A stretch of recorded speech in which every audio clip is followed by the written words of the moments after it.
Hello everyone, welcome to Law of Assumption Coaching. Thank you so much for coming back here again, and I hope you guys are doing awesome. I really hope you guys are doing awesome. I know it's been quite a long time. मैं आई ही नहीं हूँ online, and trust me, it was such a roller coaster ride. I can't even explain in words. But that being said, now I'm finally here, and trust me, today is Sunday and I'm making the video just to make sure कि ये वाला week खाली नहीं जाना चाहिए. And since बहुत सारे लोगों के questions भी आ रहे थे, I'm definitely going to do the Q&A part as well. But आज की वीडियो को स्टार्ट करते हैं और आज का टॉपिक हम डिस्कस कर लेते हैं कि आज हम क्या नया सीखने वाले हैं. सो आज का टॉपिक है कि मैनिफेस्टेशन में रेपिटेशन इज द की. ऐसा क्यों कहा गया है? मतलब कोई भी चीज़ को अगर आप मैनिफेस्ट करना चाहते हैं तो उसके लिए रिपीट करना, यानी उस प्रोसेस को रिपीट करना, चाहे वो कोई भी टेक्निक आप यूज़ कर रहे हैं, उस प्रोसेस को रिपीट करना, लगातार बार बार रिपीट करते रहना अनटिल वो आपका एक हार्ड फैक्ट ना बन जाए, तब तक रिपीट करते रहना. ऐसा क्यों कहा गया है? Why repetition is the key and why most of the people are actually failing. बहुत सारे लोग क्या करते हैं कि एक बिल्कुल उनको जोश आता है कि हाँ मतलब एवरीथिंग इज़ पॉसिबल, हमने लॉ ऑफ अजम्पशन सीख लिया है, अब हम डायरेक्टली इसको अपनी ये जो डिज़ायर है उसके ऊपर अप्लाई करते हैं और अपने लिमिटिंग बिलीफ पर वो काम नहीं करते हैं, अपने सेल्फ कॉन्सेप्ट पर वो काम नहीं करते हैं, और end of the day they just keep on repeating. For example, I have $10,000 in my bank account. I have $10,000 in my bank account. But at the same time, वो जाके 3D में भी चेक करते रहते हैं कि मेरे बैंक अकाउंट में $10,000 आए हैं क्या. तो जब आप ऐसा करते हैं और आप बार बार चीज़ों को रिपीट करते हैं from the state of lack of mind, चीज़ें मैनिफेस्ट नहीं होती हैं. तो रेपिटेशन का इसमें क्या इतना इम्पॉर्टेंट रोल है, आज इसके बारे में हम सीखेंगे. And to corroborate my statements, I am definitely going to pick certain important teachings from Neville Goddard books. तो आप बिल्कुल लास्ट तक वीडियो को ज़रूर देखिएगा, एंड ट्रस्ट मी, अगर आप इस कॉन्सेप्ट को डीपली अंडरस्टैंड कर लेंगे तो आपके किसी भी डिज़ायर को मैनिफेस्ट करते वक्त आपको एक तो डिसअपॉइंटमेंट नहीं होगी, दूसरी बात आपको एक फेल प्रूफ मेथड मिल जाएगा जिसको आप जब भी लगाएं, जब भी अप्लाई करें, आपको उसमें सक्सेस ही मिलेगी. So I am pretty much sure you all are very excited.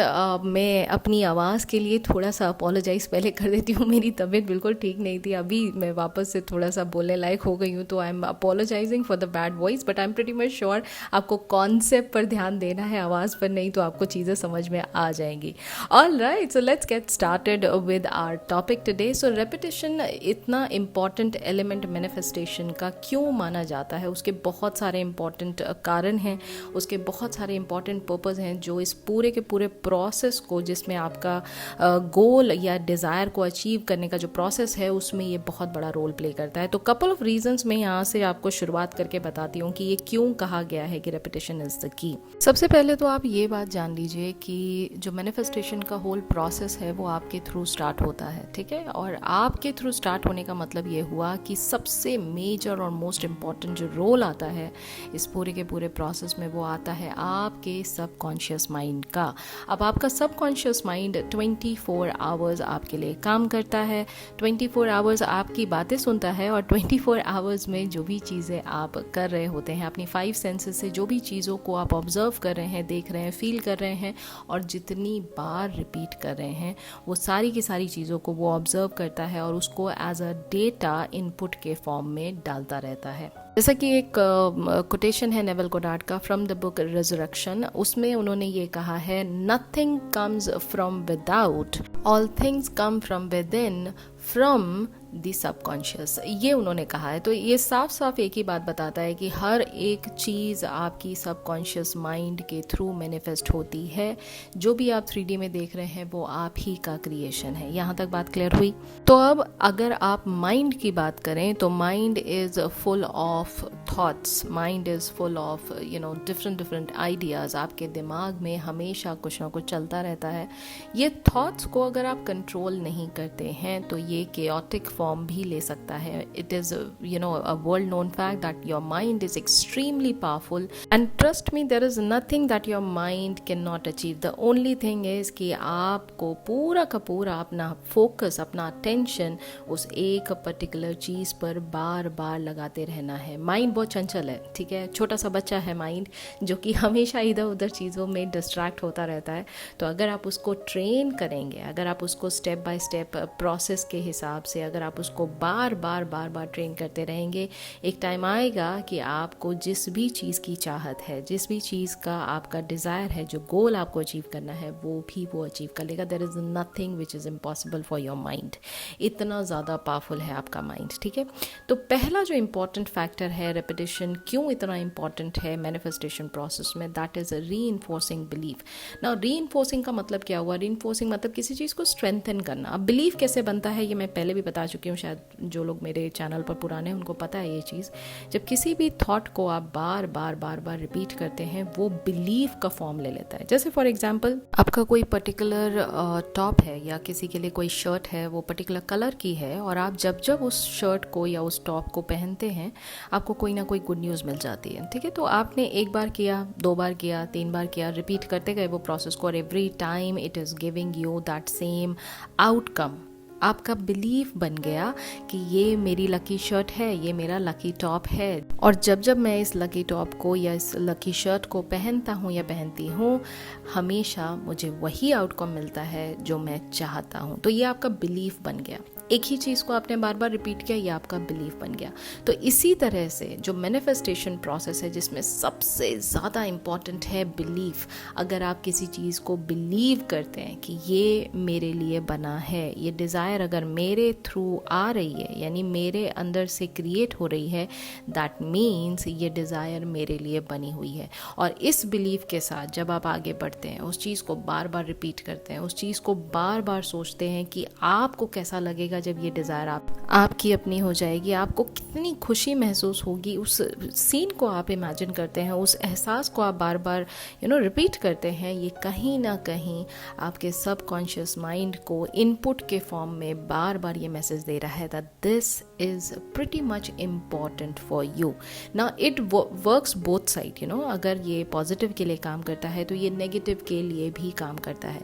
Instead of focusing on your end goal, जब भी आप आखिरी जो आपका जो एंड सीन है, अगर उसको ना इमेजिन करके कैसे होगा, कब होगा, क्यों नहीं हो रहा है, अभी तक कोई मूवमेंट मुझे 3D में नहीं दिखाई दे रहा, क्यों नहीं दिखाई दे रहा है, बाकी सबके सक्सेस स्टोरीज आ रही हैं, मेरी कोई सक्सेस स्टोरी क्यों नहीं बन रही है, why there is not any movement. जब आप इस थॉट को बार बार रिपीट करते हैं, this is what you are creating. तो यहाँ पर सबकॉन्शियस माइंड की गलती नहीं है.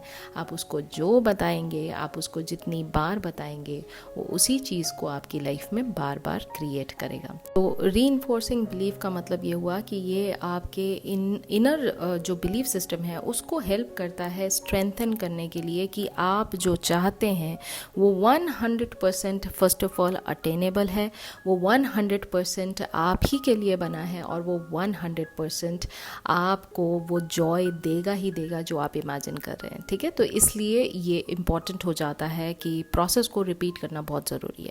Now moving on to the second important point, which is maintaining your focus. अगर आपका फोकस डिस्ट्रैक्टेड है, तो आप चाहे कितना ही कोशिश कर लें, जो आप चाहते हैं वो आउटकम आपको कभी नहीं मिलेगा. वाई? बिकॉज फोकस आपका डिस्ट्रैक्टेड है, ठीक है. जैसे आप कोई डिश बनाने चल रहे हैं, फॉर एग्जाम्पल आप खीर बनाने लगे हैं, और अगर आप का फोकस आपका उस तरफ नहीं है, आपका फोकस डिस्ट्रैक्टेड है, आपके पास कोई फ़ोन कॉल आ गया, कोई डिस्टर्बिंग एपिसोड हो गया, या कोई एक डिस्टर्बिंग न्यूज़ आ गई, या कोई एक बहुत एक्साइटिंग न्यूज़ आ गई, आप भूल गए गैस बंद करना, या आपने चीनी की जगह नमक डाल दिया, तो वो आउटकम जो खीर का स्वाद देता है वो नहीं आएगा. एम आई राइट और wrong? It is exactly like that. तो जब भी कोई चीज़ आप रिपीट करते हैं, आपको फर्स्ट ऑफ ऑल ये रिमाइंड कराते हैं आप अपने आप को, एक तरह का रिमाइंडर है ये आपके गोल्स को अचीव करने का रिमाइंडर आपके लॉजिकल माइंड के लिए, कि भाई this is what I want and this is what I am going to get, right. और ये इससे पूरा का पूरा जो प्रोसेस होता है ना, वो काफ़ी ईजी हो जाता है, ताकि आप डिस्ट्रैक्टेड ना रहें.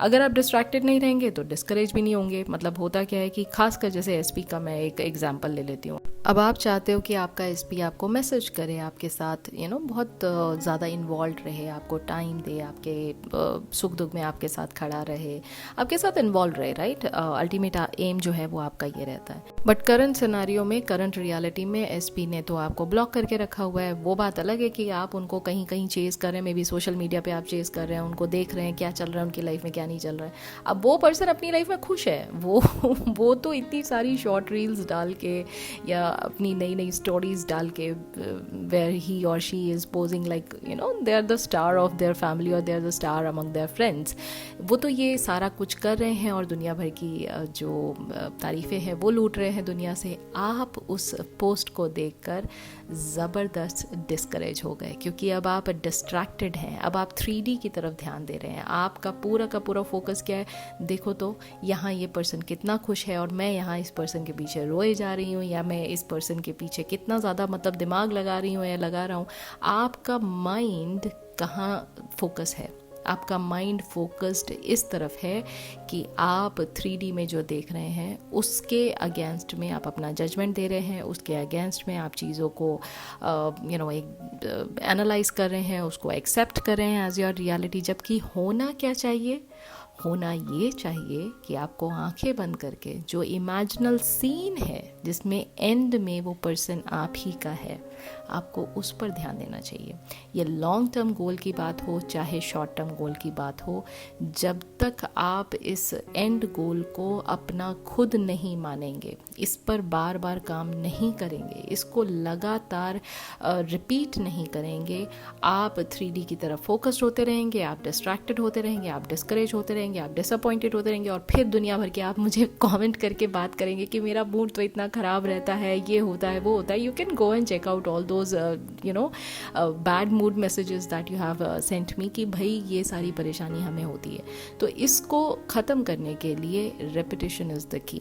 अब वो कोई भी मेथड आप लगा सकते हैं, आप चाहे तो सांस की बात कर लें, आप चाहे तो एफर्मेशंस की बात कर लें, आप जो भी काम करते हैं उसको रिपीट करते रहने से आपका फोकस कभी डिस्ट्रैक्टेड नहीं होता है और हमेशा एंड गोल की तरफ बना हुआ रहता है। ठीक है ना। Third and most important point is because of repetition आपका सबकॉन्शियस माइंड रीप्रोग्राम होता है। रेपिटेशन जो है वो आपका ये जो पूरा का पूरा सिस्टम है आपके थॉट्स को प्रोग्राम करने का, रेपिटेशन इज़ द की। और सबकॉन्शियस माइंड सिर्फ एक लैंग्वेज समझता है, वो है रेपिटेशन की।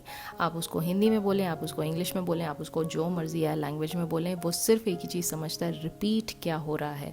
अगर रिपीट आपकी फीलिंग्स नेगेटिव हो रही हैं, अगर रिपीट आपके वर्ड्स नेगेटिव हो रहे हैं, अगर रिपीट आपके थॉट्स नेगेटिव हो रहे हैं, this is what you are manifesting in your 3D reality. तो ultimately repetition is the key for reprogramming your subconscious mind, and when we know that हमारा subconscious mind ही सब कुछ create करता है और वो समझता क्या है, वो समझता है power of repetition। तो that is why repeat करना बहुत ज़रूरी है। That's number 1।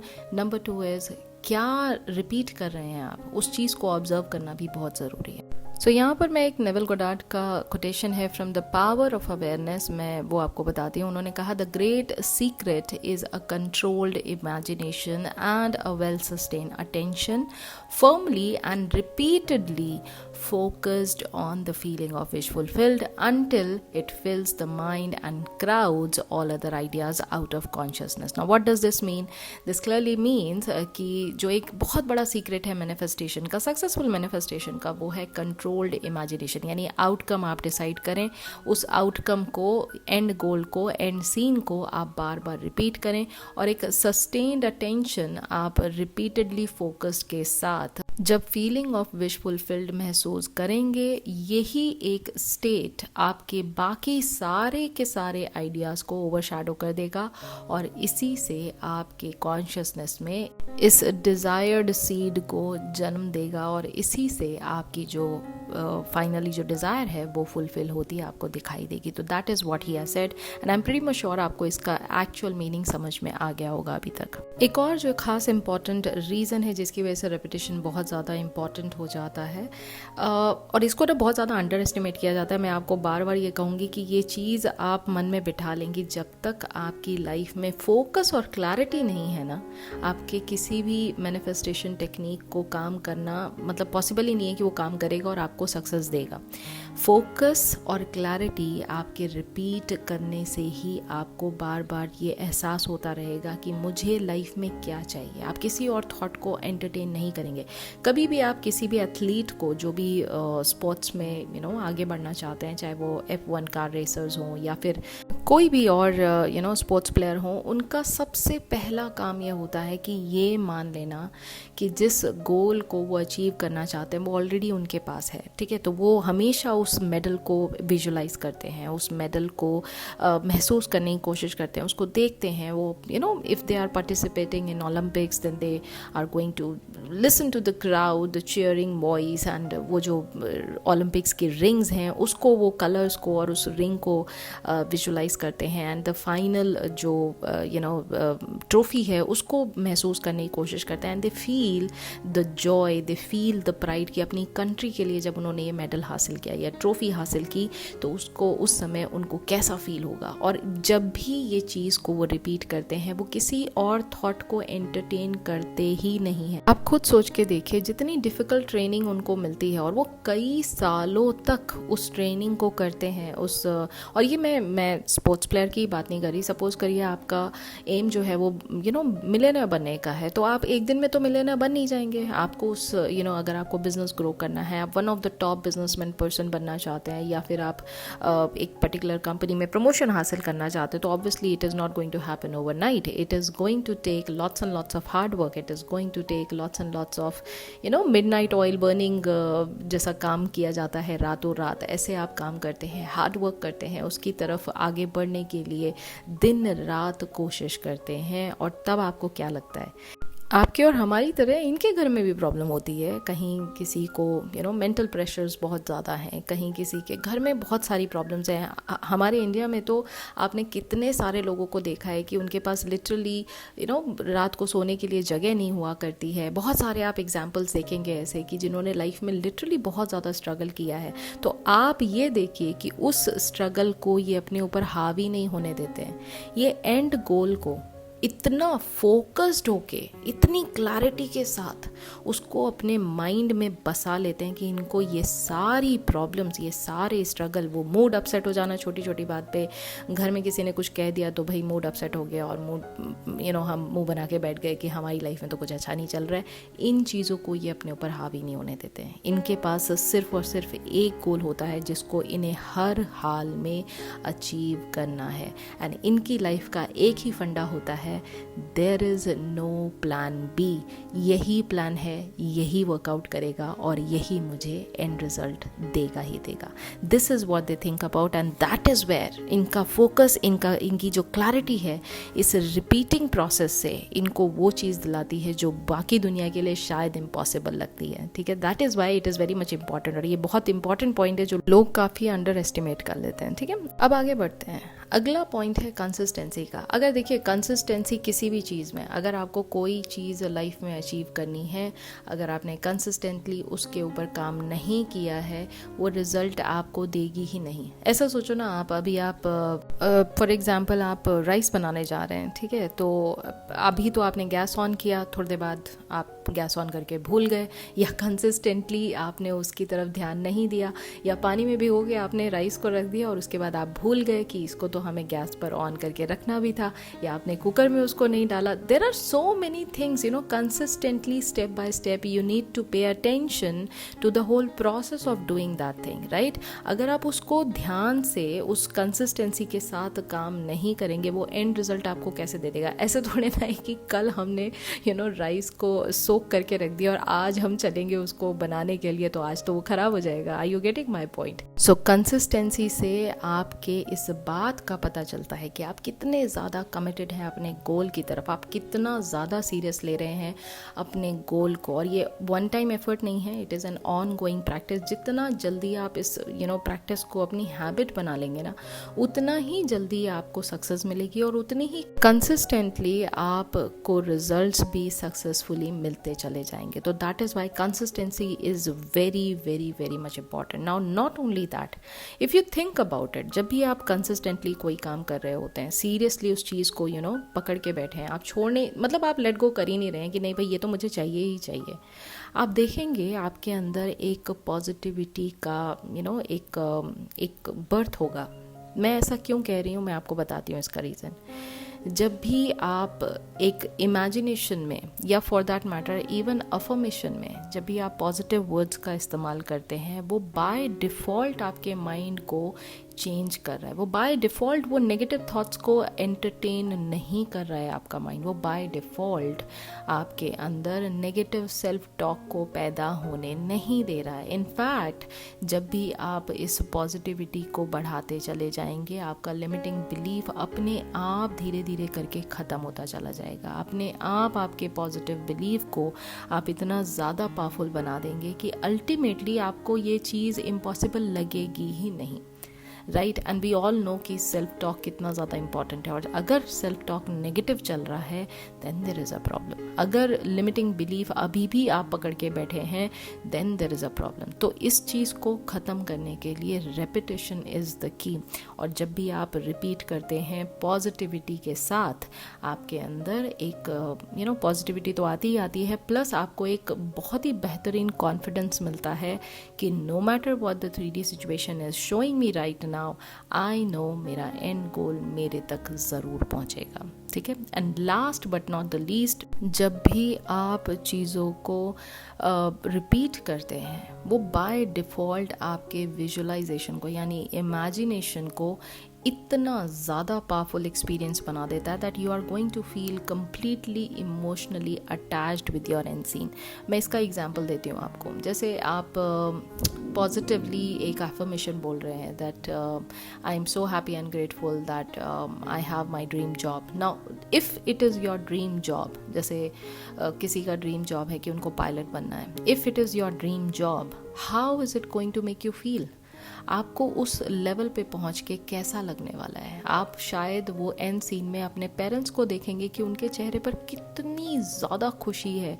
वो मारे खुशी के शायद उनकी आंखों में आंसू हैं, खुशी के आंसू हैं। And they are feeling so proud, they are feeling like so happy कि आप उनकी खुशी को अपनी आंखों से सिर्फ ऑब्जर्व कर रहे हैं और दिल में आपके इतने ज़्यादा इमोशंस भरे हुए हैं इस चीज़ को पाकर कि आज आपने उनका सर फ़क्र से ऊंचा कर दिया है। आज आपने उनको वो चीज़ का एहसास कराया है जो आज से पहले, जिस दिन शायद आप इस धरती पर आए होंगे ना, उस दिन उन्होंने ये ड्रीम आपके लिए सोचा होगा। तो इस इमोशन को अगर आप लगातार फील करेंगे, आप सोचिए ये पूरा का पूरा जो सेंसेशनरी एक एपिसोड है एक मेंटल मूवी के फॉर्म में, ये कितना ज़्यादा पावरफुली चार्ज्ड हो जाएगा। और इसी पावरफुल इमेज को आप बार बार डोज देते हैं रिपीट करके। जितनी बार आप रिपीट करेंगे उतनी बार इस पूरे के पूरे इमेज को आप अपना बनाते हैं, आप इसको एक्सेप्ट करते हैं without any limiting belief. And it is what is going to give you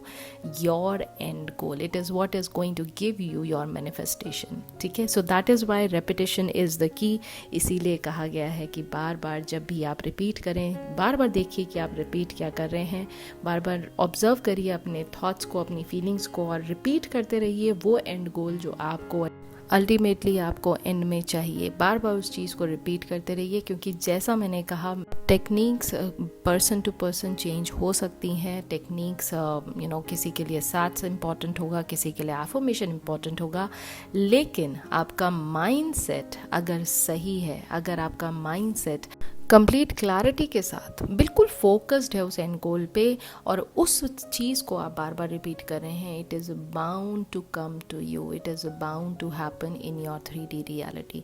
of course उसमें बहुत सारी अदर चीज़ें भी आती हैं, जैसे कि you should be having a positive mindset, you should not be focusing on the 3D reality. आपको किसी भी चीज़ को लेकर डाउट या फियर में नहीं जीना है, but at the same time the primary objective should be, जैसे कि नेविल गोडार्ड ने कहा, and that assumption, though denied by your senses, though the world would say it is false, if you persist in it, it will harden into a fact. This is the law of your own wonderful imagining. Believe it and it will become a reality. That's how you are going to get whatever you want, and that is how you are going to be successful every time in the process of manifestation. All right, so yes, this is it. ये थी आज की video, काफ़ी लंबी हो गई है but I am pretty much sure you have learned a lot.